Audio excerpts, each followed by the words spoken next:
Oh, dropkick, coup de la corde à linge. Oh là là, on n'a pas brisé le kayfabe. Vous ne comprenez rien ? Eh ben, rejoignez Catchacast pour découvrir ou approfondir votre amour du catch. Jérôme, Michael, Guillaume et Mehdi de Death Podcast vous accompagneront dans le monde du catch mainstream, catch indé, de la lucha libre et autres puroresu japonais. Ah, c'est parti. John, à Battleground, je te promets une chose. C'est que je vais te battre et devenir le nouveau champion.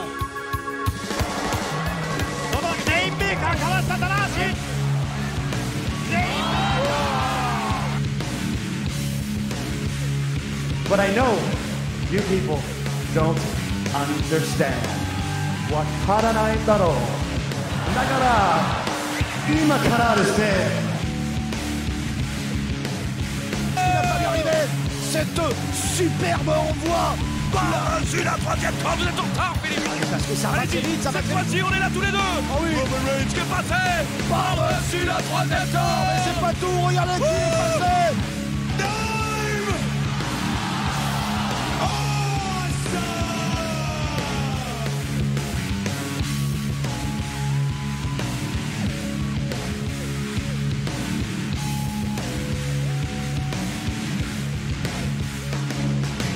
Hello à toutes et à tous et bienvenue dans ce nouveau numéro de Catchacast, le podcast dédié à la culture catch. Je vais y arriver.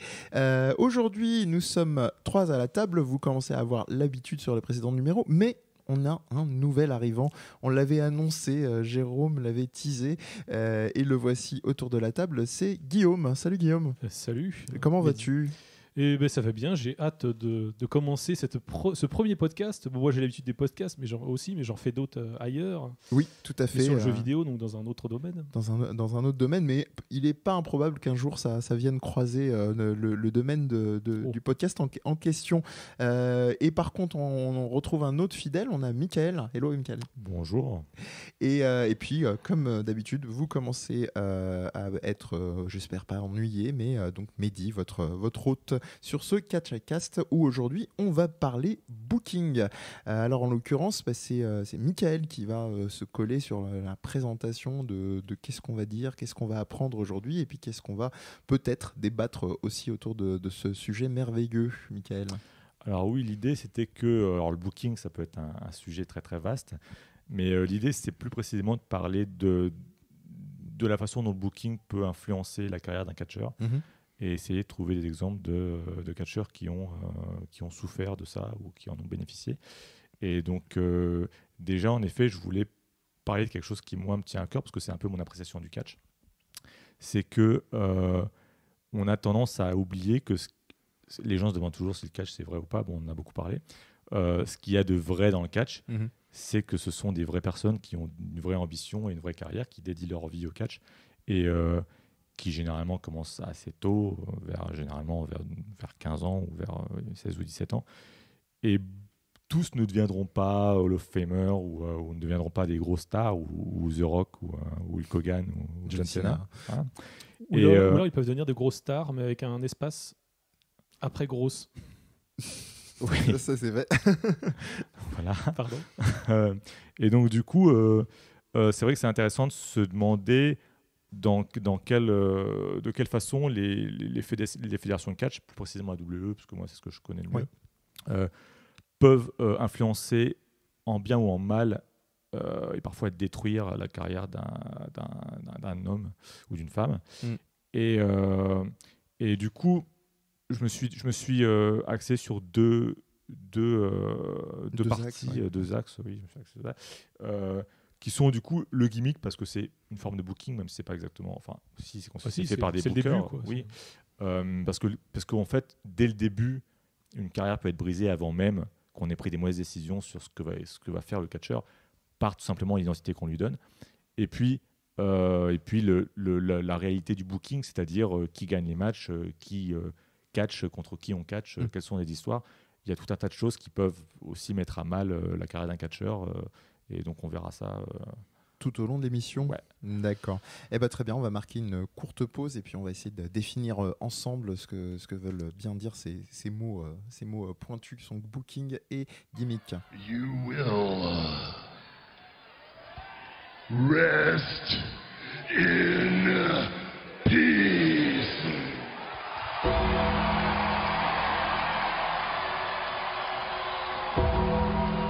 Émission dédiée au booking de retour et donc Michael, on va rentrer dans le vif du sujet avec la notion de peut-être on a lancé le mot booking juste avant de se lancer sur ton premier axe qui sera le gimmick, de donner de manière très courte une définition de ce qu'est le booking, parce qu'on a parlé, tu as parlé un peu de ta relation perso au booking. Mais le booking, c'est ce qui consiste à décider, c'est quand un booker, donc un promoteur, on va dire en français, je pense, décide de quel va être le contenu narratif, à savoir les histoires autour des matchs, mais aussi les résultats des matchs, mais aussi qui est contre qui. Donc, tout le contenu narratif et sportif, entre guillemets, du catch est décidé par les bookers.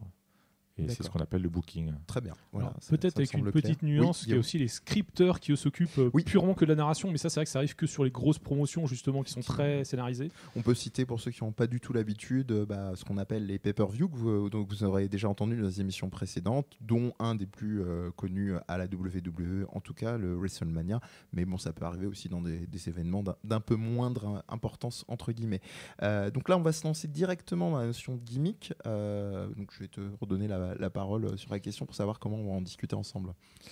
Le gimmick, on va tout simplement se demander de façon assez concrète, on va chercher des exemples de catcheurs qui ont un gimmick qui les a un peu détruits dès le départ et à l'inverse des catcheurs qui ont un gimmick plutôt positif qui parfois a lancé leur carrière.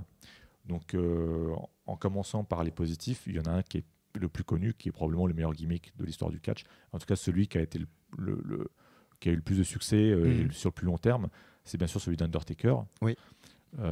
Parce qu'Undertaker, à la base, c'était juste un grand roux, pas forcément très charismatique d'ailleurs, ni très talentueux à la base, il faut bien le dire. Qui d'ailleurs n'intéressait pas Vince McMahon la première fois qu'on lui a présenté. Voilà, donc c'est intéressant. Et pourtant, Dieu sait qu'il aime bien les grands. Le PDG de la WWE. Oui. Et donc du coup, Undertaker démarre en 90, du coup en novembre 90 sur Avoir Série. C'est Ted DiBiase qui a donc une stable qui va durer 10 ans, insupportable, qui est un méchant riche qui engage tout le monde et qui a fait faire son heel turn à André le Géant, qui est devenu méchant. Et donc pendant 10 ans, ça a été la principale source des heel turns de tout le monde à la WWE, c'était Ted DiBiase qui achète tout le monde. Qui achète tout le monde. C'est un gimmick efficace d'ailleurs. C'est un gimmick aussi soi. Qui est vraiment utilisé, je trouve, aujourd'hui. Mais c'était quoi son surnom? C'était $1 million? $1 million Man, voilà. Avec une super musique que quelqu'un peut chanter. Non, on va pas. Si, allez, ça ressemble un peu à Monnaie de ABBA, non? Ce sera le principe. Non, ça c'est celle des McMahon, je sais plus. C'est un truc, ils ont tout un tas de gimmicks par rapport à l'argent et c'est que des musiques par rapport à l'argent. Mais surtout dans le catch, c'est quand même une discipline populaire, donc forcément on n'aime pas trop les riches en fait, en général les spectateurs de catch n'aiment pas tellement les riches, donc c'est sûr que c'est toujours hyper efficace. Tout à fait. Toutes les promotions ont eu leurs mecs riches. Tout à fait.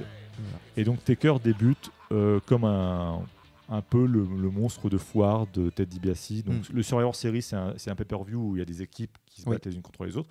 Donc dans son équipe, il a un membre surprise et c'est ce grand dadé qui arrive, qui a à l'époque, je crois 22 ou 23, il est vraiment très jeune. Et c'est pour ça qu'il n'est pas encore trop vieux aujourd'hui, même si il a un peu de mal quand même, mais il n'est pas si vieux en fait. Et donc du coup, ce gimmick immédiatement fonctionne parce que le look, donc il a un look de fossoyeur, c'est l'idée, donc l'Undertaker, le fossoyeur. Il ne vend rien, c'est une idée très importante, c'est-à-dire qu'on ne peut pas ce qui est à la base, c'est intéressant aussi par rapport à ça, mais par rapport à la suspension d'incrédulité, c'est qu'il va.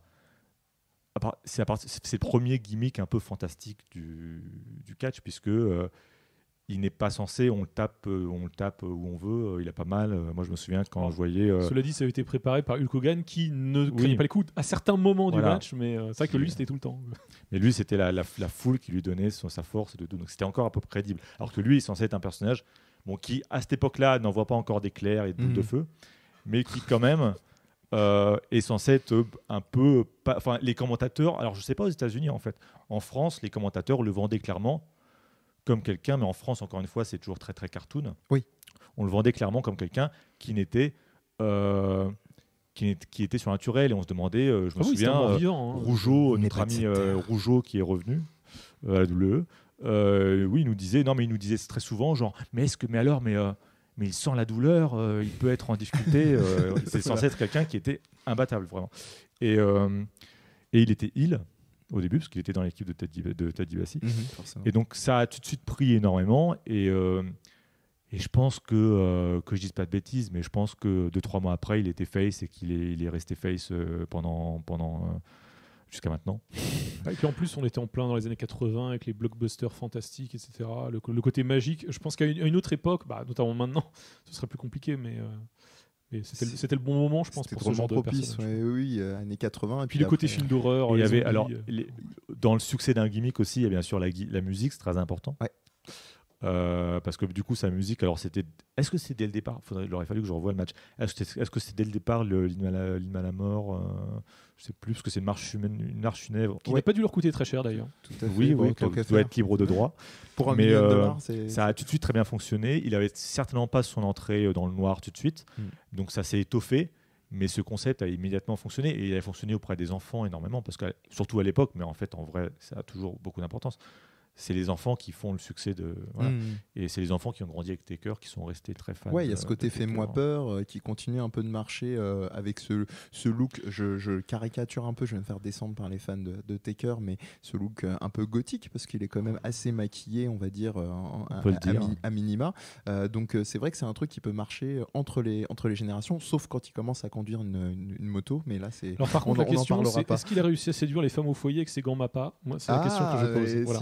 Si on veut aller dans un peu de sexisme primaire, c'est parfait. Mais alors ça, c'est un exemple. Et donc si vous avez eu, ça c'est le gimmick. Ouais. Je pense qu'il n'y a pas d'autre gimmick qui est. Alors même si en effet, comme tu le disais, il a changé. Il y a eu des. C'est comme un chanteur qui va changer de look ou qui va changer de style. Les catcheurs vont toujours à un moment donné essayer de se renouveler un peu. Donc il a quand même essayé de changer à un moment donné. Il a changé de costume. Il a eu un look un peu Mortal Kombat à un moment donné avec une capuche et tout. Je crois un peu non, pas la Raiden. C'était pas Raiden. Non, mais à un moment c'était vraiment le sorcier. À une époque, c'était vraiment il a un gimmick de sorcier, quoi. Voilà. Un peu magicien. Donc ça a pas mal évolué, mais en fait. Il a toujours fonctionné, parce qu'à la base c'est pas du tout naturel. Par exemple, typiquement Taker a une voix pas du tout charismatique, il a une petite voix de mec normal, et donc quand il parle, il se casse la voix. Force, ouais. Et donc il a toujours fait cet effort, et ça aurait pu devenir complètement ringard après 5 ans, après 10 ans, après 15 ans, et c'est resté aussi par nostalgie probablement, mais aussi parce qu'il s'est renouvelé en tant que catcheur, parce qu'il est devenu meilleur catcheur qu'il n'était au début, sinon ça aurait probablement capoté à un moment donné s'il était resté le mec qui ne fait rien et qui reste uniquement sur cette aura de. Voilà. Mais c'est que ce qui est intéressant, c'est que les gens disent souvent que qu'un gimmick pour qu'il soit réussi, il faut que que ce soit une personnalité proche du catcheur. Or, c'est vrai que lui, a priori, c'est pas un mort-vivant dans la vraie vie. Enfin, je ne pense pas. Donc, c'est vrai que c'était assez audacieux. Mais ça, un Hells Angel. Du coup, il a essayé de faire quelque chose. Je pense que oui, c'est vraiment Hells Angel. Enfin, Hells Angel. Je sais pas si c'est Hells Angel, mais il aime les motos, vraiment, je pense. Donc, il a essayé un gimmick plus proche de lui après. Alors, je ramène un peu les choses à ce qui m'intéresse, mais récemment, on a eu un exemple d'ailleurs assez similaire à Impact avec Rosemary, qui avant se faisait appeler Courtney Rush.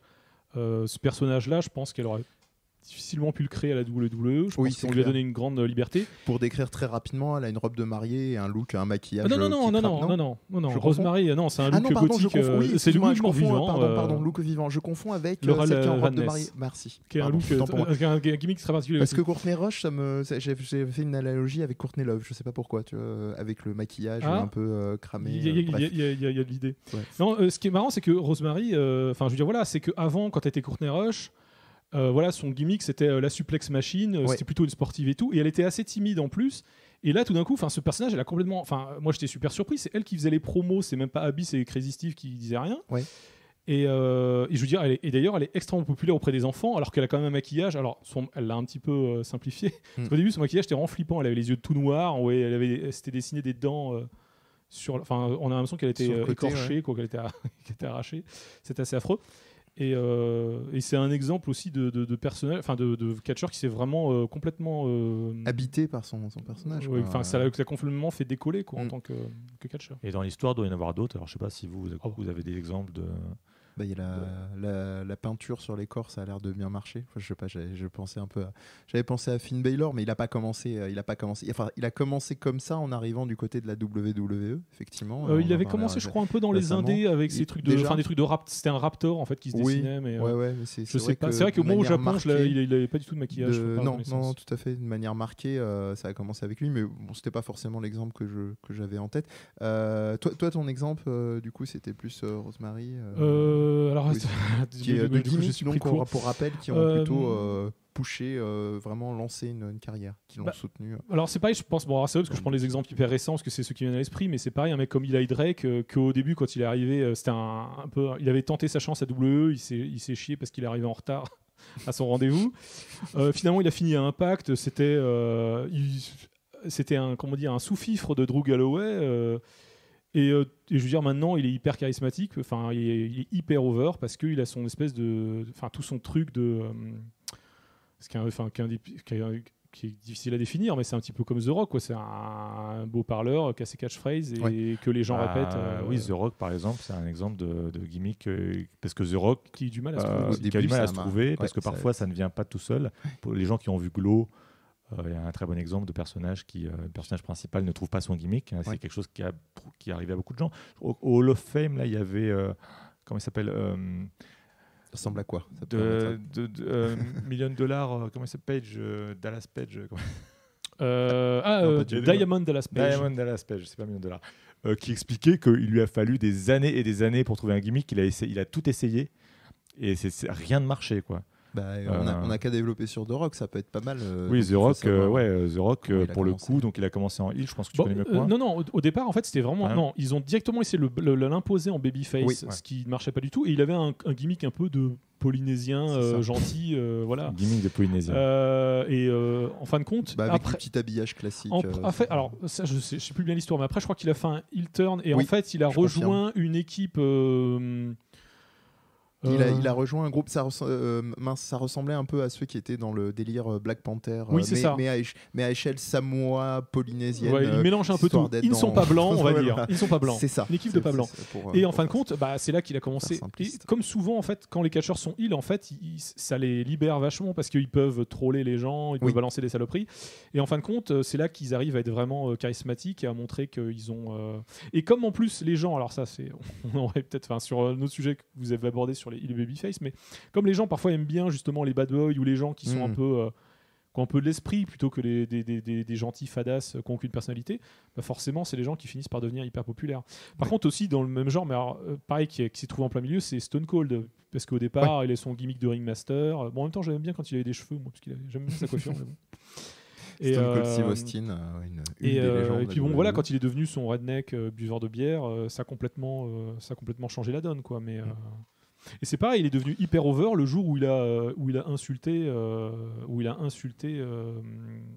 comment il s'appelle, Jake the Snake Roberts, qui à ce moment-là était en période très religieuse parce que en fait, il avait été alcoolique, donc il avait des problèmes d'alcool, en plus c'est réel. Donc là, d'un coup, il était en période de rédemption, et il citait beaucoup les extraits de la Bible, et c'est là que Austin a dit, bah oui, mais Austin 3.16 dit que je t'ai botté le cul. Et à ce moment-là, c'était un méchant, et Jake Roberts, c'est un gentil, sauf que les gens trouvaient la réplique de Stone Cold tellement badass du coup... Donc Dieu peut pas tester. Mais l'exemple de Rock est pas mal parce que ce qui est intéressant, c'est qu'on avait ce côté. On a commencé face. Les gens ont plus retenu. C'est pour ça, d'ailleurs, moi heureusement qu'il y a eu le rappel de Guillaume. Moi, j'étais resté effectivement sur le démarrage plutôt heel. Et peut-être que les gens ont gardé cette période de heel à l'esprit, notamment. Alors là, je fais un lien qui vaut ce qu'il vaut, mais son côté, ça a monté en masse au point où maintenant, quand on le voit dans Fast and Furious, ça en devient presque fou, qui est de se dire ce réflexe de muscles et gros catcheur égale forcément normalement heel, alors que lui il a su garder dans sa transition ce côté massif, mais en même temps, il s'est imposé comme face parce que il a cette bonne gueule, il a ce jeu de regard, il a ce jeu de sourcils, Après, ce dans le sourire genre- Colgate. Oui, et il pourrait c'est vrai qu'il peut facilement être insupportable. Donc Oui. est-ce qu'aujourd'hui, C'est l'effet John c'est Cena. une question, mais est-ce qu'aujourd'hui la WWE actuelle, avec ses bookers actuels, Ouais. arriverait à faire du catcheur Dwayne Johnson, donc The Rock, Mm. un succès, ou est-ce qu'il raterait complètement en lui donnant un gimmick complètement raté et qu'ils n'arriveraient jamais? Est-ce qu'aujourd'hui, ils arriveraient à créer ce qu'ils ont fait à l'époque? C'est pas sûr. en Roman fait. Reigns, pardon. Je sais parce pas. que- Bah, non, Roman parce que de Reigns, manière générale, ils se sont calmés ce gimmick. On peut dire Roman Reigns, son problème, c'est pas le gimmick pour le coup. Oui. C'est vraiment le un booking. Oui, mais bah oui. Mais Oui. il y a quand même un peu de ça. Hein. Oui, mais ce que je veux dire, c'est que bon, ils n'ont pas donné. À une époque, ils faisaient des personnages comme Umaga. Ça, aujourd'hui, ils le font quand même beaucoup moins. Ils se Bah, font- Ouais, mais je sauf pense que, qu'un Umaga, on euh, pourrait encore le refaire passer, alors qu'un Roman Reigns. Oui, parce qu'en même temps, Là, Jinder ils ont Mahal, coupé le bon, coche. il est peut-être plus classe qu'Umaga, mais je veux dire, il est quand même très folklorique. Mais tu vois, même les hein. Usos, ils sont quand même beaucoup plus Oui. urbains que. Oui, mais ils ont commencé. Oui, Ils ont mais commencé, ils franchement, ont commencé. plus, Bah oui, parce qu'il Peinture y a, tribale. il y a aussi une tradition de gimmick. Samoan. Oui, Samoan. Mm. C'est une tradition qui est quand même très vieille. Et en plus, c'est une famille qui est très Oui. vieille, qui répand sa progéniture à travers alors, les âges. Ça, on va pas s'étendre dedans, mais ça pourra peut-être être une transition pour la partie à venir. Là, on est plus sur les même- gimmicks qui ont fait réussir. Non, je pensais plutôt à ce qui se joue en backstage, c'est-à-dire arriver à soutenir suffisamment longtemps un booking en backstage de manière à ce qu'au bout d'un moment, il puisse percer. C'est-à-dire le fait peut-être que d'autres n'ont pas duré suffisamment longtemps dans un sens ou dans l'autre parce qu'ils n'ont pas été soutenus backstage. Je disais ça, je fais un lien qui avait rien à voir parce que je trollais sur John Cena et je repensais notamment typiquement du côté féminin au Bella qui à un moment tenait quasiment la fédération parce que entre les liens qu'elle avait avec John Cena et le poids de Total Diva, donc le programme télé-réalité des femmes, et Brie Bella un petit peu moins avec Daniel Bryan, bon, ça avait un poids qui faisait que ça pouvait tenir. Mais alors ça, par exemple, c'est intéressant sur le plan. Je pense que ça a pu parfois foutre en l'air des carrières, ça, parce que j'ai remarqué que. Bon, ils le font moins maintenant parce que justement, ils ont bien compris que mettre quelqu'un en couple, vaut mieux que ce soit un heel, comme on le voit avec Mike Kanellis et comme on le voit avec de Miz et Maryse. Ouais. Mais c'est vrai qu'à une époque, ils faisaient l'erreur de se dire oh, un babyface, on va lui donner une histoire d'amour avec une catcheuse gentille, sauf qu'en fin de compte, ça rend jaloux les spectateurs, donc c'est en général pas une très très bonne idée, quoi. Ça, c'est une théorie que j'ai déjà entendue Guillaume avancer, mais je suis pas sûr que moi je le constate pas tant que ça. Si le catcheur a une jolie partenaire mais qu'elle n'est pas heel, je pense pas. Je pense qu'on pourrait imaginer un couple de catcheurs et catcheuses qui soit face et qui fonctionne aussi, quoi, en fait. Oui, mais c'est vrai qu'en fait, de toute façon, le problème, c'est qu'à partir du moment où tu as un partenaire et donc un manager, c'est que tu vas tricher. Enfin, Oui, voilà, les managers, dans les le sens babyface de base manager, n'existent pas, quoi. Généralement, Mais en fin de compte, ce qui se passe avec John Cena, c'est qu'en fait, il est quasiment déjà avec Nikki Bella, en fin de compte, en match. Oui, à part dans cette pareil, rivalité récente avec justement Maryse et le Miz, mais globalement, c'est vrai qu'ils sont assez. Les couples face sont assez rarement ensemble. Mais pour recadrer un petit peu Oui. sur un petit volet qu'on a oublié rapidement, sur du coup, parce qu'il est plus simple et c'est plus facile de trouver des exemples quand même, c'est des gimmicks qui ont réellement flingué les gens. Ouais. Alors moi, j'avais comme exemple Matt Morgan, donc les gens qui regardent la TNA depuis quelques années. même si apparemment il est connaissent peut-être, reparti. Et il est reparti, oui, mais je savais pas qu'il était revenu, moi, en fait. Donc, c'est moi aussi. Et Matt Morgan, donc, du coup, qui est quand même quelqu'un qui est assez impressionnant, assez musclé à la base, qui, en fait, sait parler, contrairement à ce qu'on pourrait penser. Eux, il leur avait donné un gimmick il lui avait donné un gimmick de beg, qui forcément est le genre de gimmick. Pour le coup, c'est un exemple de gimmick. Alors, moi, je l'avais pas vu à l'époque. Il avait un manager, c'était qui Il a un manager. C'était pas Teddy Long ou je Polyman sais pas. ou je sais pas quoi. Il me semble qu'il y avait Mais tu vois, un manager. c'est le genre de mais gimmick Polyman. qui va. Il y a des gimmicks qui vont vraiment donner aucune chance au catcheur dès le départ. Alors, typiquement, là, en ce moment, on parlait des Canellis. C'est mort dès le départ. Après, parfois, en effet, c'est intéressant d'avoir des exemples qui fonctionnent et qui ne fonctionnent pas. Bon, The Rock, ça n'a pas fonctionné, après, ça a fonctionné. Il ne faut pas oublier que les New Day, leur gimmick, il a évolué. Parce que, par exemple, leur gimmick au début, c'est devenu qu'ils en ont fait quelque chose. Oui. À la base, l'idée... Alors, je ne sais pas si c'était leur idée à eux, parce qu'ils se sont un peu mis ensemble, je pense. Je ne sais pas si, en fait, ils ont décidé de se mettre tous les trois ensemble ou si on leur a dit de se mettre ensemble. Je pense que l'idée de se rassembler était déjà là. Après, leur gimmick en soi, Leur gimmick à la base, c'était ils ont fait des promos où Ouais. ils étaient des espèces d'évangélistes. Ouais, Oui, tout à fait. gospel, clairement. Gospel, c'est ça. qui était Ouais. donc heel. Oui. Et ça n'a jamais vraiment fonctionné, franchement. Et assez vite, ils les ont un peu laissé faire leur propre truc. Mais c'est pas la WWE qui aurait trouvé le truc de la licorne et compagnie. Enfin, c'est eux qui sont partis un peu dans leur délire. Et ça a fonctionné. Mais c'est presque le public qui a un peu tiré le truc à lui. Parce qu'au début, ils essayaient de faire leur New Day Rocks. Et puis le public New devait Day faire New Sucks. Day Sucks. Et puis en fait, au bout d'un moment, je savais plus trop si c'était heel ou face, ça tournait, ils essayaient de dire là ça, et puis c'était l'inverse. Et puis ça a pris un petit moment, et puis ça a fini par accoucher de quelque chose. Donc les gimmicks, en fait, les meilleurs gimmicks, on en parlait justement, les meilleurs gimmicks, c'est un peu ceux qui viennent aussi de l'expérimentation avec le public. Et du coup, c'est vrai que du coup, Guillaume me disait avant l'émission que c'est vrai qu'à NXT, par exemple, ils testent pas mal. Enfin, je sais plus si c'est ça qu'il me disait, mais Non, mais c'est vrai que non, c'est-à-dire que c'était un catcheur qui disait que il critiquait le WWE en disant que les scripteurs et les bookers devraient passer plus de temps avec les catcheurs, devraient venir au house show. Oui.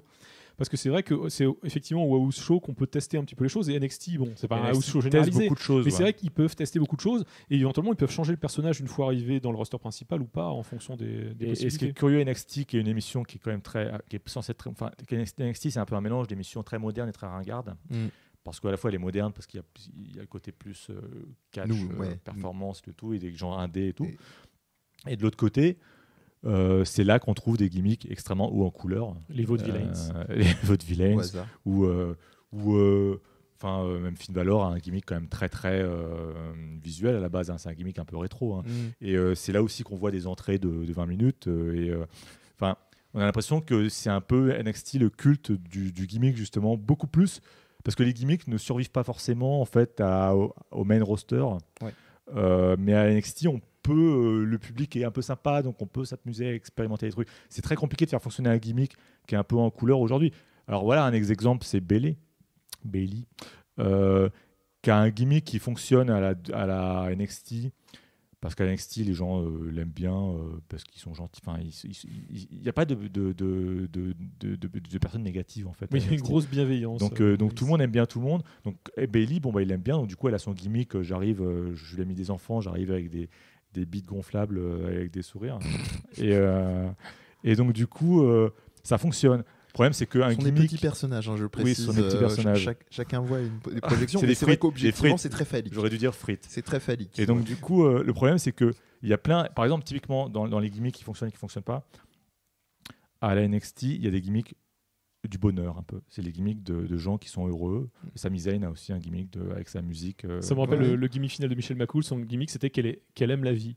Je me souviens de ça. Super concept. Et donc, ça change quoi par rapport aux autres catcheurs? C'est que ça vend pas du rêve. Elle aimait la vie parce qu'elle sortait avec Taker. Non, mais elle faisait du roller et tout. Et elle faisait le Styles Clash. D'ailleurs, c'est ça qui est terrible. Pour la rendre jeune. Heureusement qu'ils n'ont pas obligé Jay Styles à changer le nom de son finisher pour reprendre celui que disait Michelle McCool. Je sais pas comment elle l'appelait. Là, ça va très loin. Et donc voilà, juste par rapport à Bayley, typiquement, ces gimmicks-là ne fonctionnent pas dans le main roster parce qu'à la base, un catcheur qui est juste content d'être là, ça ne suffit pas. Bien sûr. Et juste par rapport, pour revenir aux gimmicks qui peuvent tuer les catcheurs. Alors, je sais pas ce qu'ils en ont fait. Je crois qu'ils ont abandonné l'idée, mais on a eu un bel exemple de gimmick qui aurait pu tuer Bayley, définitivement. C'est que, je ne sais pas si c'est encore en cours, j'espère pas pour elle. Il était question à un moment donné, on a vu des promos, de faire de Bayley une jeune femme qui n'avait pas connu la chance de rencontrer un garçon et qui n'avait pas encore fait de bisous à un garçon. C'était un petit peu l'idée de Vince McMahon. Enfin, je sais pas si c'était une Vince McMahon, mais... En même temps, Nathalie a survécu à son gimmick où elle a des problèmes de flatulence. Mais voilà. Ah bah voilà, tout est un exemple de gimmick excellent. Donc parfois, il y a des gimmicks qui... Parce que typiquement... Il y a des gimmicks qui, parce qu'ils sont trop comiques ou parce qu'ils sont juste pas du tout valorisants, il sera très dur de s'en relever. Après, on oublie les gimmicks après un certain moment. Bon, c'est ça qu'on disait dans l'émission, c'est que quand on a un personnage vraiment, vraiment comique, mais vraiment marqué, le personnage surtout a tendance à garder l'image d'un jobber ou au mieux d'un mid-carder, et c'est très difficile d'en faire un jour un main eventer, ou alors il faut vraiment des années et des années. Quoi. Alors, juste petite précision, parce que comme les gens qui nous rejoignent sur le podcast n'ont pas encore tout le vocabulaire. Faut que je définisse quoi, jobber Jobber et mid-carder. Jobber, c'est un mec qui perd en gros tous ses matchs. Ouais. qui sert à mettre en valeur ceux qui le battent. Ça. Et un mid-carder, c'est quelqu'un qui est au milieu de la hiérarchie des catcheurs. Il n'est pas main eventer, il fait pas les main events, mais il est fait là pour pas faire non plus, tourner voilà. régulièrement, mais sans être effectivement ni dans le haut du panier ou quoi que ce soit. Donc, on va pouvoir enchaîner sur la. On a fait un petit tour, Attends, moi, effectivement. je voudrais juste donner juste un exemple oui, vas-y, Guillaume. de mauvais gimmicks. Non, mais c'est pour donner un exemple Guillaume, un peu balle dans le pied, on va appeler du ça. Japon, parce qu'on croit Oula. toujours que le Japon c'est parfait. Ah Moi, non, il y a on un s'en cas fout. qui m'énerve, c'est à la Pro Wrestling Noah. Ils avaient un catcheur qui s'appelle Shuhei Taniguchi qui faisait des suplexes absolument magnifiques. Regardez, il y a des compilations de ces suplexes sur YouTube, regardez-les. confirme, ouais. Et un jour, ils ont décidé d'en faire un monster heel ridicule avec un masque et une espèce de fourche. Et du coup, il se met à catcher comme une merde, quoi. Il se met à catcher comme Kane, quoi, on va dire. Et je comprends pas. Je comprends l'intérêt parce que ça fait des années qu'il a ce gimmick-là. Du coup, maintenant, ces matchs sont inintéressants. En plus, les Japonais sont assez mauvais pour tout ce qui est hardcore. Enfin, en fait, il faut comprendre que les matchs hardcore sont nés au Japon, mais au Japon, c'est vraiment séparé comme le catch féminin. Oui. Et donc, c'est vrai que je sais que pendant longtemps, les New Japan, quand ils essayaient de faire du catch hardcore, c'était juste Togi Makabe avec une chaîne qui essayait d'étrangler son adversaire. C'était assez nul, fort. quoi. Donc, heureusement qu'ils ont lâché un peu Et l'affaire. alors, du coup, pour enchaîner encore très très rapidement, du coup, oui, un exemple. Enfin, il y a les gimmicks qui tuent les catcheurs dès le début. Il y a aussi les gimmicks, malheureusement, qui arrivent alors que la personne n'a pas besoin de gimmick. Alors typiquement, par exemple, Kevin Owens qui n'a pas besoin de gimmick, enfin qui a un gimmick à lui qui est normalement le gimmick de Kevin Owens, c'est d'être un père de famille qui veut tout faire pour nourrir ses enfants. C'est son gimmick de base. À la NXT, c'était son gimmick. Donc il a fallu, comme il est arrivé à SmackDown, et qu'à SmackDown, il y a Road Dogg qui fait beaucoup de bêtises, qui donne des gimmicks à tout le monde. Du coup, il a fallu qu'il devienne un méchant catcheur étranger qui n'est pas qui n'a rien contre les États-Unis, mais qui en tout cas se réclame de vouloir représenter les États-Unis comme étaient champions des États-Unis, alors que en même temps c'est souvent le gimmick des champions des États-Unis, c'est qu'ils ne sont pas américains. Mais apparemment, ils sont jamais américains. Ils pensent à lui retirer ce gimmick parce que comme il y a Rousseff et Jinder Mahal qui ont le même, voilà. ça commence à mais faire le problème, beaucoup. c'est que là où le gimmick parfois a une influence très négative sur un catcheur, comme disait Guillaume par rapport à la Noah, c'est que parfois le gimmick oblige le catcheur à ne plus faire ce qu'il est censé faire. C'est-à-dire que, par exemple, Kevin Owens était déjà heel quand il était à Raw, mais était un heel qui pouvait être à peu près fort. Mais maintenant qu'il a vraiment un gimmick de mec qu'on est censé vraiment détester et qui ne mériterait absolument rien de ce qui lui arrive, il a absolument arrêté de faire tout ce qu'il faisait de bien sur le ring. C'est vraiment Sleeper Old City. Alors, c'est Sleeper Old City. Avant de passer à la suite, je vais donner mes deux exemples, mais très condensés. Pour le gimmick qui est plutôt positif, je pensais à Daniel Bryan avec la période du No Movement, contrairement à la Yes Movement qu'on connaît beaucoup, Ah oui, que moi j'ai énormément apprécié, où il était en binôme avec Kane, avec qui on aime bien, déjà en off, casser du sucre sur le dos, mais qui là ils sont vraiment trouvés. Allez regarder sur le net, vous trouverez des vidéos de anger management, donc des thérapies de groupe autour de la colère entre les deux, où ils se sont rencontrés et où ils ont formé leur binôme, et c'est assez merveilleux. Est-ce que ça l'a servi, ça? Pardon ? Est-ce que ça l'a servi, ça? Moi je pense que oui, parce que ça lui a permis d'explorer cet autre aspect-là, même s'il restait clairement face, c'est-à-dire c'était pas vraiment un heel turn, ce truc-là. Après, mais ça donnait l'illusion, je pense, aux plus petits ou aux plus crédules qu'il était énervé. Mais j'ai l'impression qu'il a été poussé après ça, quoi. Enfin, oui, non, il a été poussé après ça, là, mais je trouve que ça l'a servi, parce qu'il y a quand même beaucoup de gens qui ont retenu, et puis il y avait pas mal de... Enfin, après, si vous n'êtes pas d'accord... Non, c'est surtout que je trouve que la WWE est vachement dans sa phase de mème, en fait, et ils adorent... Les Yes, en même temps, c'était très réussi, mais c'est vrai que parfois, ils le cherchent de manière un peu comme Emma avec ses bulles, ou Fandango avec sa danse. Enfin, bon, au bout d'un moment, ça devient un peu... soit ça marche tout de suite, ou comme le... Bon, il y en a, ça marche très bien, Tiny Nigger, le Ten, apparemment, ça marche très bien, moi, je comprends pas pourquoi, moi, je trouve qu'il a l'air inintéressant, ce mec-là, mais bon, c'est pas grave. Mais bon, ça marche, tant mieux, mais c'est vrai que parfois, on sent que c'est un peu forcé, qu'ils essayent de faire une catchphrase qui va marcher, et en fin de compte elle prend pas, quoi, parce que les gens ils ont pas forcément envie de répéter tout ce qu'on leur dit. C'est intéressant ce que dit Guillaume, parce que du coup en fait parfois il y a des gimmicks qui sont des faux succès, c'est-à-dire que le gimmick est un succès mais pas le catcheur. Et en fait là, en l'occurrence, ça a quand même été un truc. Oui, non, pour Daniel Bryan, c'est pas un exemple. Non, mais il y a le problème avec Damien Sandow qui faisait sa doublure de mise. Il était hyper populaire en doublure de mise, mais en même temps, ça lui servait à rien parce que. Non, mais typiquement, plutôt, je pense à. Oui, mais qu'il était sous-exploité. Comme tu as dit, Fandango, il a eu un gimmick qui a fonctionné puisque tout le monde voulait chanter sa chanson, sauf que lui, tout le monde s'en foutait. Typiquement, Ryback aussi, ils ont pensé qu'il était populaire parce que son Feed Me More. Feed Me More. Feed Alors selon lui, les gens ont adoré chanter ça. Selon lui, CM Punk essayait de le reprendre, mais lui, ça ne marchait pas. Mais sauf qu'en fait, Ryback, du coup, ils ont poussé Ryback, sauf que Ryback, tout le monde s'en fout. Parce que faut pas que le catcheur ne soit réduit qu'à ce seul booking-là pour faire très simpliste au niveau de l'équation. Et je vais terminer sur un autre exemple. Alors là, je vais un peu généraliser, mais c'est dans la 205, donc la Ligue des Cruiserweight, qui n'est pas en fait un seul catcheur, mais qui sont cette espèce de triangulation amoureuse. On n'est plus sur un mec, mais qui est le personnage d'Alicia Fox, qui j'ai trouvé à une tendance à... Je ne comprends pas ce fait de persister à la WWE, de vouloir la mettre dans des triangles, voire quadruplettes amoureuses. Et surtout qu'en plus, Rick Swann, ce qui est terrible, c'est que c'était parti du Cruiserweight Championship qui était quand même assez chouette. Oui, et genre, je sais pas, des mecs comme Noam Dar, ils en ont fait une espèce de... On en a déjà parlé, c'est une catastrophe. C'est une catastrophe. Ce gars-là, c'est devenu une catastrophe. Donc typiquement, voilà, là, c'est pas... bon, malheureusement, Alicia Fox, on va avoir l'impression que c'est de l'acharnement sur elle, mais malheureusement, même en tant que catcheuse, c'est même pas se dire c'est un gâchis, parce qu'objectivement, elle est sympathique. Ce qui me fait penser que Daniel Bryan, à un moment, devait avoir le même gimmick que Bayley, qui se faisait draguer à l'époque où il se faisait draguer par les filles. C'était très embarrassant. Oui, tout à fait. Et il y avait même Ejeli à un moment dans cette. Oh là là. Enfin bref, ne revenons pas sur les mauvaises choses, et puis surtout quand c'est Daniel Bryan. Ceci dit, le gimmick est d'autant plus important quand le catcheur n'est pas très bon ou pas très charismatique. C'est là que le seul moyen d'en faire quelque chose, ça peut le sauver. C'est ça, oui. Très bien. Et ben on va marquer une courte pause et on se retrouve donc pour la question du booking. Ladies and gentlemen, the man who has every other man, woman, and child in this building waiting at the edge of his or her seat for those 3 simple words. Mr.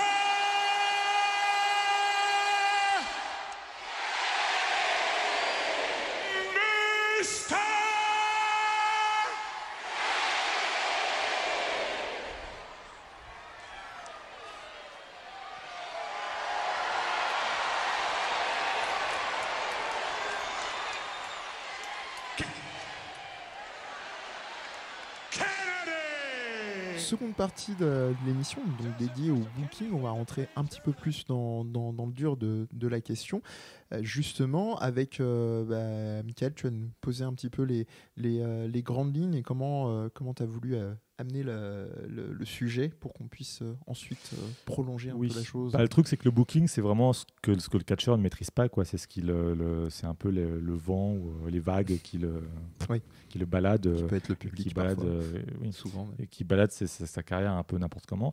Et il y a plein de choses au final quelles sont les raisons du booking? Elles sont parfois très injustes en fait, parce que c'est pas toujours le talent d'un catcheur, c'est pas toujours parce qu'on se demande toujours, c'est toujours la même chose. Les gens qui ne comprennent pas exactement ce que c'est le catch, ils se demandent. Mais de toute façon, comme c'est truqué, le catcheur qui gagne, au final, ça n'a pas tellement d'importance. Mais en fait, si, parce que pour qu'on gagne et pour qu'on gagne plusieurs matchs et qu'on soit poussé et qu'éventuellement on ait une ceinture, il faut que la fédération, à un moment donné, que la WWE ou une autre fédération croit en nous, ou une raison ou économique ou stratégique ou scénaristique, tout un tas de raisons. Et donc c'est pour ça qu'en fait le booking, c'est au final ça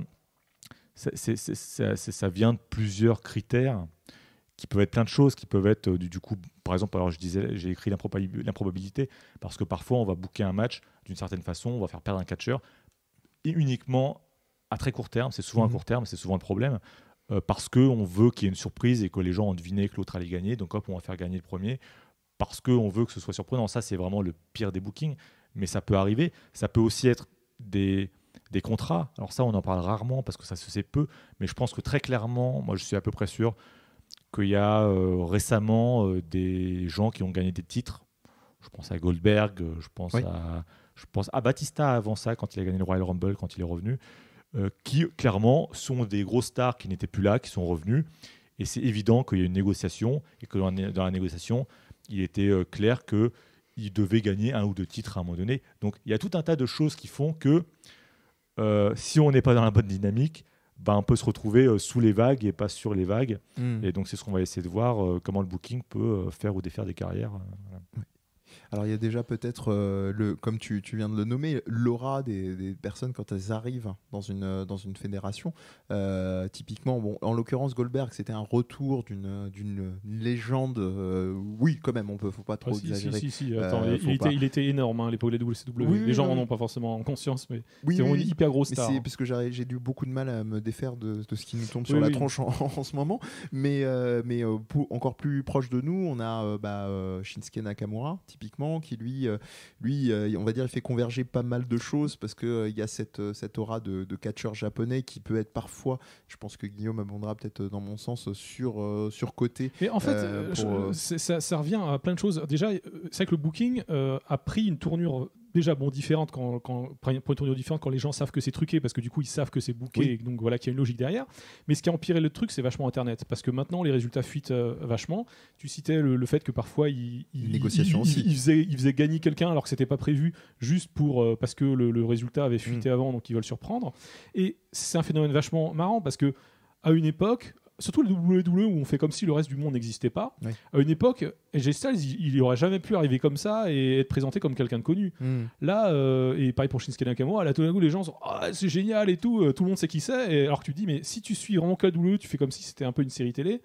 Tu dis, mais je crois, c'est qui lui? Oui, le rapport à la kayfabe dont on parlait dans une émission, justement. Mais voilà, je pense que Internet a complètement chamboulé les attentes des gens. Et surtout, voilà, le fait que le public a une attente, a peut-être quelqu'un qui est populaire. Parce que justement, quand tu parlais aussi de la partie économique, faut pas oublier que la WWE, en fait, quand elle push des gens comme John Cena et Roman Reigns qui sont très critiqués, c'est parce qu'en fait, ce sont des gens qui sont populaires auprès des enfants et donc qui vendent beaucoup de goodies. Oui. Et le problème, c'est que l'erreur de la WWE, c'est plutôt que de faire un effort pour essayer de les rendre populaires, ils le font tellement au forceps qu'ils font ça très maladroitement. Et je pense qu'avec Roman Reigns, bon, mais c'est truc bête. Déjà à l'époque de John Cena, mais là je parle vraiment de booking sur le fait de gagner les matchs. Ce qui était un peu ridicule avec John Cena, c'est qu'à chaque fois qu'il gagnait un match, il arrivait, il faisait une promo à Raw où il disait, vous voyez. J'ai donné tort aux critiques, vous voyez, j'ai réussi à gagner mon match. Mais non, mais les critiques, ils te critiquent parce que tu gagnes tout le temps tes matchs. Donc tu leur donnerais tort si tu perdais ton match. Mais évidemment, il ne peut pas dire ça parce que... Contre-exemple, on en parlait un peu plus tôt, justement sur les gimmicks, les New Days, qui ont vraiment un peu renversé la tendance et qui rassemblent ce que tu disais avant. Ils vendent.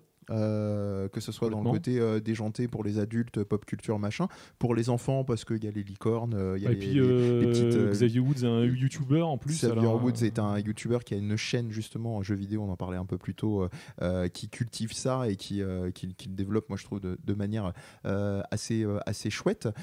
Donc voilà, là on a un exemple de booking inattendu et plutôt réussi quand on voit ce qu'on disait avec Michael tout à l'heure du démarrage qui était sur le délire évangélisto gospel qui était pas très folichon. Donc là typiquement ils peuvent retomber sur leurs pattes et même les rumeurs internet ont pas tant à faire avec ça. Mais il y a un autre exemple qui est ce que tu étais en train de dire maintenant. Est-ce qu'on n'est pas sur une génération de booking participatif, c'est-à-dire et quasiment tout le temps, surtout à la WWE, entretenu le fait qu'on participe justement à tout ça en tant que fan de WWE ou gens sur Internet influents. Mais c'est ça, mais on est dans une ère complètement méta où en fait de toute façon les gens savent que c'est truqué, donc les gens.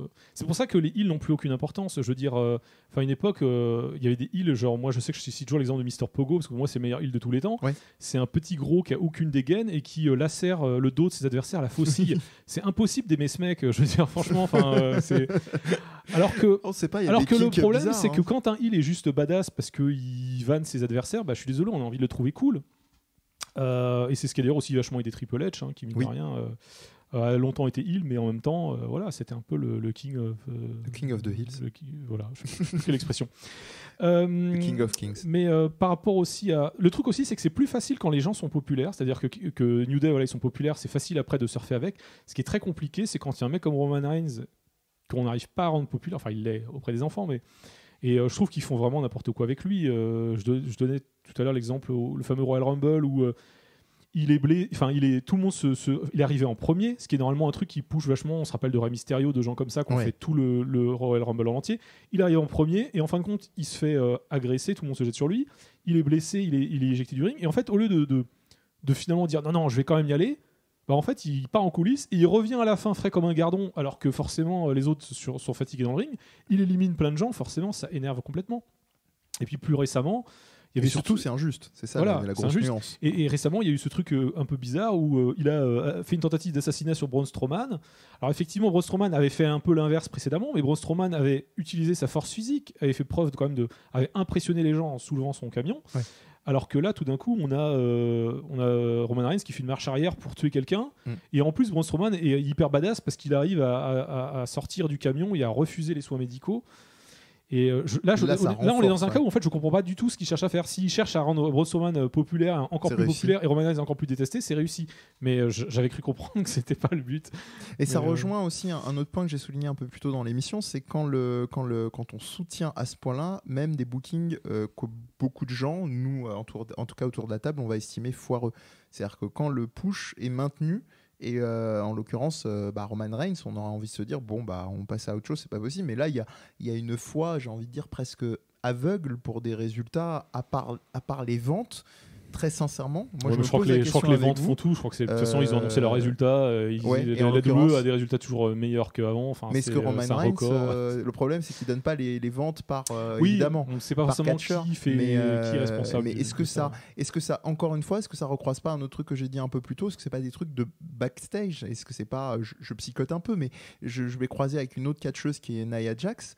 Très sincèrement, j'ai beaucoup voulu croire au personnage, à la catcheuse, etc. Mais c'est assez lamentable. C'est-à-dire son set de coups n'a à peine évolué. Là, la dernière fois, elle a placé un salto avant. T'as toute la salle qui s'est levée, sauf que c'est un truc quand même assez basique. Et on a déjà vu des catcheuses, même avec sa corpulence, se faire. Et moi, le truc que je me dis, Samoan Connection, je fais un peu de théorie du complot, mais est-ce que c'est pas... Non, mais je pense que typiquement, là, ils ont fait une erreur qui est assez classique. Mais c'est une erreur.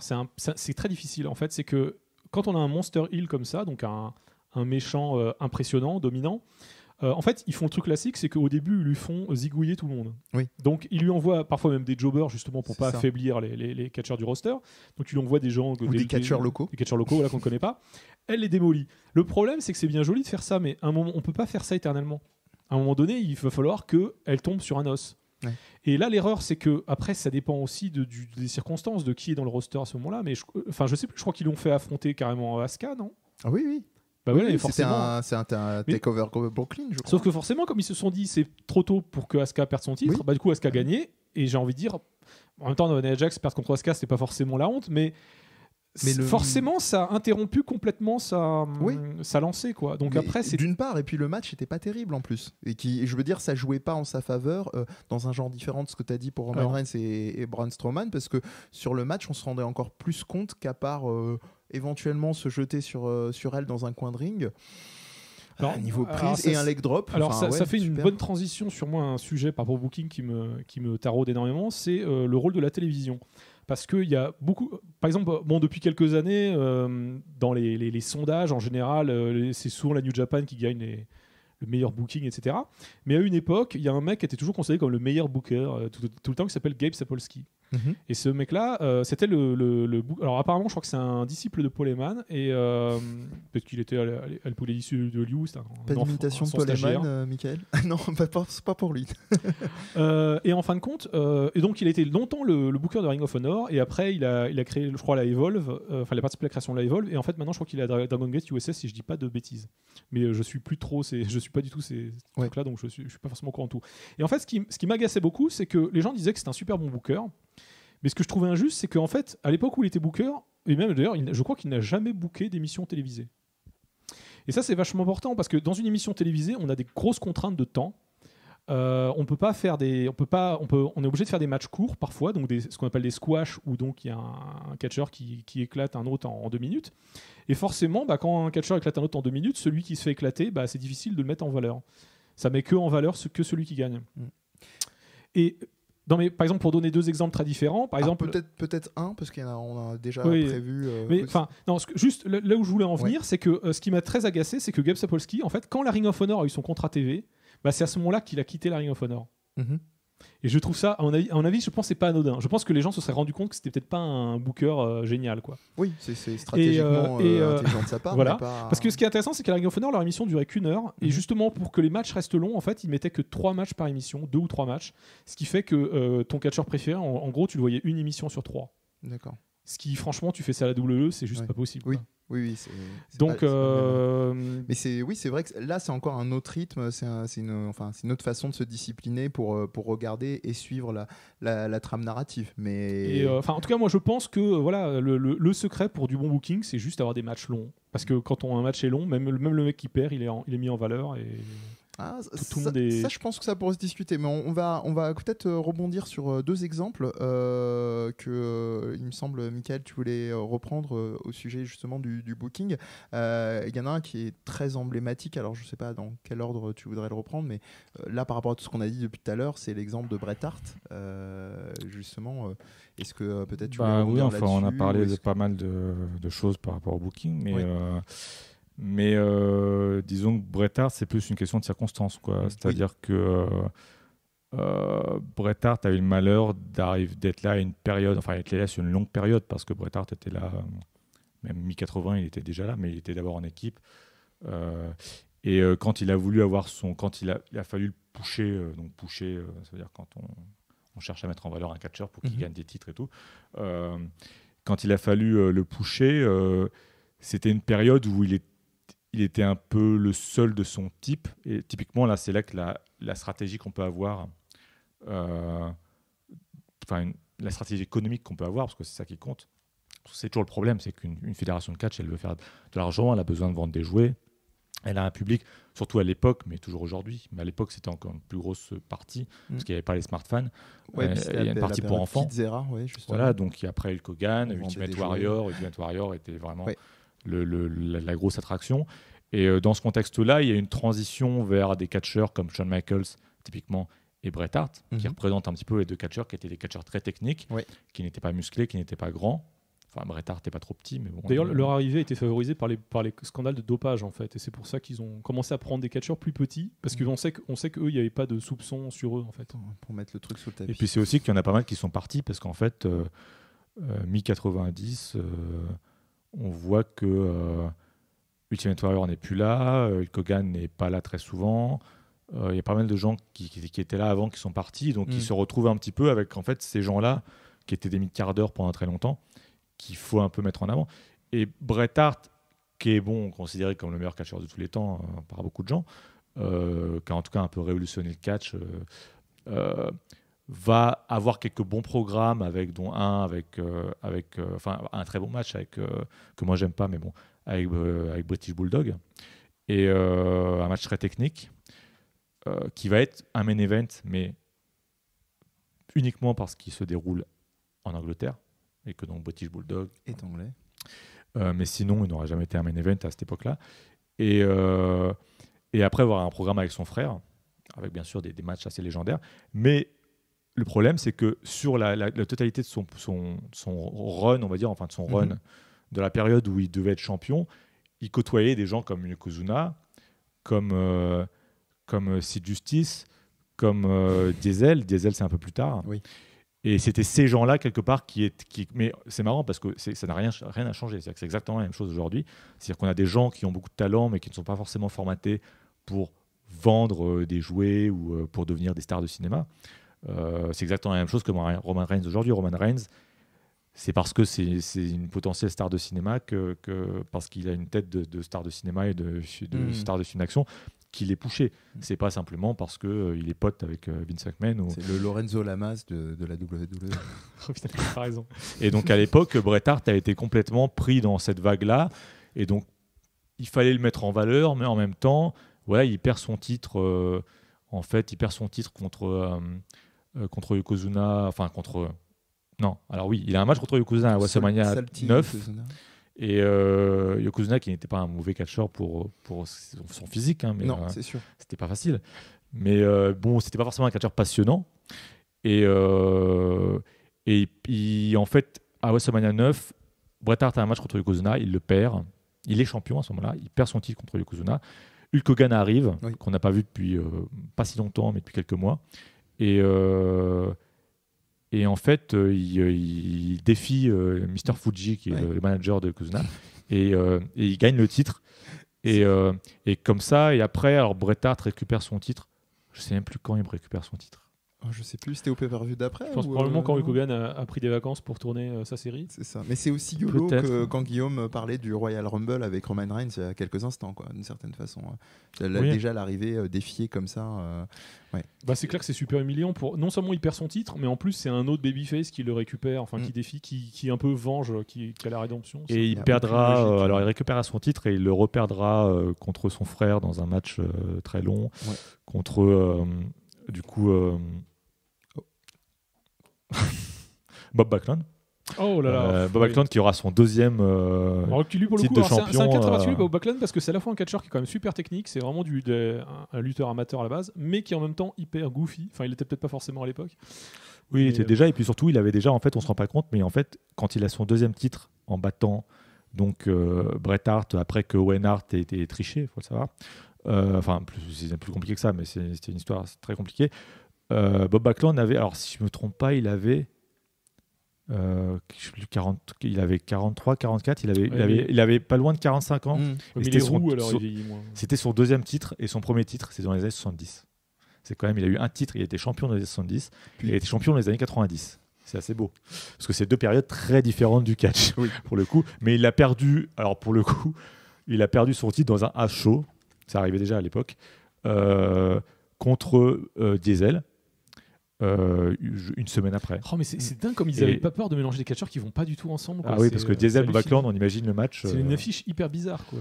Alors, on va arriver pas très loin de la fin de l'émission, messieurs. Choix cornélien pour Michael. Est-ce que tu voulais mentionner le Montreal Screwjob, ou est-ce qu'on se le garde comme exemple de mauvais booking, ou est-ce que tu veux passer quand même à ton chouchou et on pourra terminer là-dessus. Enfin, un de tes chouchous, j'exagère. Non, oui, je voulais parler de Kennedy, parce que Kennedy, ce que les gens aiment à détester Kennedy sur Internet et à dire qu'il mérite tout ce qui lui est arrivé parce qu'il a toujours foutu la merde à chaque fois qu'on a vu le pulcher. Ce qui n'est pas vrai. En fait, il a eu énormément de malchance à un point où on pourrait commencer à devenir superstitieux par rapport au nom de famille qu'ils lui ont donné. Ouais, là, je te rejoins, que ce soit sur cette logique-là ou même sur ses qualités de catcheur. Pour moi, c'est un catcheur qui était très bon et qui surtout apportait quelque chose de très dans son interprétation sur le ring et dans ce qu'il apportait de façon narrative sur le ring. C'était quelque chose d'assez génial. Mais comme il faisait pas des coups parfaitement exécutés, les gens ont tendance à juger les catcheurs sur ça. Mais bref, lui a eu une succession tout au long de sa carrière de bons bookings et de très mauvais bookings. Déjà, il a eu l'un des meilleurs bookings de heel que j'ai jamais vu au début. Il a commencé comme un espèce de, ce qui est assez rare, un espèce de heel indépendant. Alors ça, c'est un truc qu'on n'a pas parlé quand on parlait des heels et des. Enfin, si, un twinner, on pourrait dire, mais lui, c'était pas un twinner, parce qu'un twinner, c'est un face. On avait expliqué ce que c'est un twinner. Un twinner, c'est un face qui a une attitude de heel. Lui, c'était un heel qui n'était pas aimé des autres heels, donc qui était un petit peu seul contre tout le monde, donc qui en fait était un face. Donc c'était un heel qui était un peu un face. Et il était très ambitieux et il a eu toute une ascension comme ça. C'est toujours ce qu'on essaie de faire avec un heel. C'est quand un nouveau heel arrive, il faut arriver à lui créer du hype, à lui créer du momentum jusqu'à un truc. Et lui, ça a très bien fonctionné. Et puis ça a commencé à capoter. Il a gagné. On est d'accord qu'au début, il n'y avait pas de musique d'entrée, je crois. Si. Dès le début. Oui, il a eu ça. Parce que son entrée en plus, c'était dans le noir complet. Enfin, c'était hyper spectaculaire quand même son entrée à l'origine. Écoute, je me souviens pas de ça. Moi, je me souviens de sa musique qui est très connue. Le truc, peut-être que ça a changé. Il disait son discours, Mr. Kennedy. Oui, après il faisait son discours. Oui, ça a dû lui arriver de démarrer avec la lumière sur le ring. Lui, c'est un exemple d'excellent gimmick. Oui, il avait un gimmick pour le coup qui fonctionnait très bien. Qui utilisait sa voix. Il a une voix très Kennedy. Et donc, alors là, ça a commencé à avoir des problèmes de booking. En fait, il a gagné le Money in the Bank. Et ça a été donc une espèce d'ascension jusqu'au Money in the Bank. Enfin, avant ça, quand même, il a eu un match pour le titre contre Batista. C'est son seul match pour le titre. Un match très particulier, très bizarre, dans le genre booking bizarre de heel et de face, comme en parlait Guillaume, parce que Batista est juste pas très appréciable en fait comme individu. Enfin, peut-être qu'en vrai, il est très sympa. Mais généralement, à WWE, il a une espèce de gimmick de face qui est un gros connard qui s'énerve contre tout le monde et qui, par exemple, en tant que face, il peut perdre un match et s'énerver il et, a un tempérament, et tabasser tout le monde après. Oui. Et c'est censé être un truc de face, mais en fait, c'est pas vraiment un truc Il de passe face. en mode berserker, quoi. Voilà. Ouais. Et donc, en fait, Batista était revenu dans une période où il n'était pas très apprécié. Kennedy était le heel que tout le monde avait envie de voir grimper l'échelle et devenir un champion. Donc, c'était un heel populaire. Et il avait eu ce match où, c'est assez rare que ça ait été à ce point-là, tout le monde voulait le voir. Alors, c'est marrant parce que ça a évolué pendant le match. Batista était blessé, il faisait pas grand-chose pendant le match. Kennedy a travaillé sur sa jambe pendant tout le truc. Il a fait le boulot. Et en fait, pendant le match, on a vu le public qui devait être contre Kennedy, qui est devenu pour Kennedy. Et à la fin du match, tout le monde criait Let's go Kennedy, Let's go Kennedy. Il est assez extraordinaire. Sauf que bien sûr, la WWE ne sait pas utiliser ce genre de moment. Donc, il a perdu le match. Ça a été son seul match pour le titre. Après, donc, il a gagné Money in the Bank. Il s'est blessé. Erreur de pronostic du médecin. Le médecin a dit qu'il y en avait pour 6 mois alors qu'il n'y en avait que pour 2 semaines. Ils ont paniqué. Ils auraient très bien pu attendre. Ils ont paniqué. Ils ont donné son Money in the Bank à Edge. Et Edge a utilisé pour prendre le titre à Undertaker. Ça lui a bien servi en plus. Et Edge est devenu la légende qu'on connaît. Et ils ont essayé de repousser plusieurs fois Kennedy. Et à chaque fois, il y a eu des problèmes. Donc la deuxième fois où ça a été encore un problème de booking, et aussi un problème pour le coup qui venait de lui, mais ce n'était pas le seul dans ce cas-là, il y avait une grosse histoire par rapport à un fils caché de Vince McMahon. C'est mort, les fils cachés. Et qui, oui, mais c'est un peu ça, avec Kurt Angle, c'est un peu ça. Et du coup, on devait savoir que ça a duré très longtemps, c'était un peu la grosse histoire de Raw. On voulait savoir qui allait être son fils. Et tout le monde savait que c'était censé être Kennedy. Ouais. Sauf que Kennedy se prend les pieds dans le tapis parce qu'il vient à la télévision dire le dopage c'est pas bien, le dopage c'est pas bien, il faut pas que les gens se dopent. On apprend une semaine après qu'il est suspendu, il a l'histoire de peur de. En fait, c'était. Alors la réalité, c'est qu'en fait, il avait un problème physique et que le docteur lui avait souvent, c'est le cas, le docteur lui avait prescrit un truc, faire passer positif qui était pas terrible, et il s'est fait choper à cause de ça. Et du coup, le WWE n'a pas du tout apprécié qu'il ait dit à la télévision qu'il ne voulait pas se doper alors qu'il s'était dopé, mais ils auraient pu attendre. C'était une histoire qui était pour WrestleMania, c'était pour dans 2 ou 3 mois probablement. Et là, ils ont paniqué encore. Qu'il n'y a pas que lui qui s'est pris les pieds dans le tapis. Ils ont dit on ne sait pas quoi faire, donc on va abandonner cette histoire qu'ils avaient prévue pendant des mois et que tout le monde voulait voir arriver. Et ça a été Hornswoggle, donc la personne de petite taille. C'est souvent lui, c'est pas qui est le general manager. Oh, ça a été Hornswoggle. Oui, c'était aussi lui. Et du coup, Hornswoggle est devenu le fils caché de Vince McMahon. Et donc ce push qui devait faire de Kennedy la plus grosse star de Raw à ce moment-là a été avorté. Et donc c'était une histoire encore c'est toujours les circonstances qui font que voilà. Et Kennedy au final a fini par être viré après avoir fait un mauvais suplex à Randy Orton qui n'a pas apprécié et a terminé à TNA et au final ne sera pas une grande impression alors que ça ne tient pas à grand chose. Donc c'est un exemple assez frappant de ça. Ouais, lui il a vraiment le full package dont son nom, comme tu disais, on pourrait presque se dire que il était prédestiné à être maudit. Et voilà, on a fait un tour assez conséquent, même s'il y aurait encore bien des choses à dire sur la question du booking. Peut-être qu'on y reviendra dans d'autres émissions. Et messieurs, je vous remercie. Et puis, on va se dire au rendez-vous au prochain numéro de KatchaCast. À bientôt. À bientôt.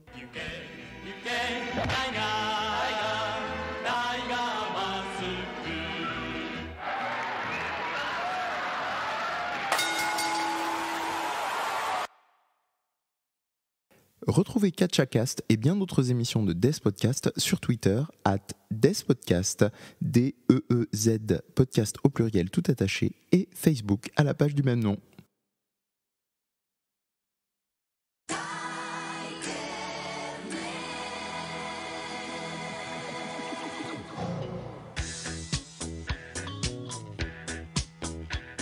Solitario nella notte va, se lo incontri gran paura fa, il suo volto ha la maschera tigre.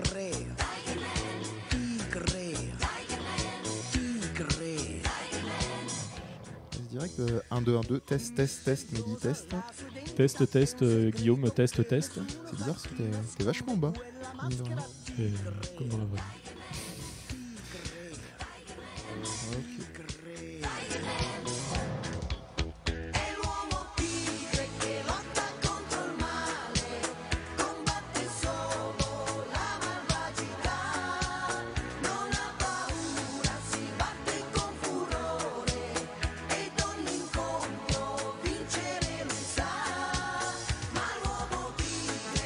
3, 2, 1. Hello à toutes et à tous et bienvenue dans ce nouveau numéro de KatchaCast, le podcast dédié à la culture catch et cast, je vais la refaire. Est-ce que ça me va ? 3, 2, 1.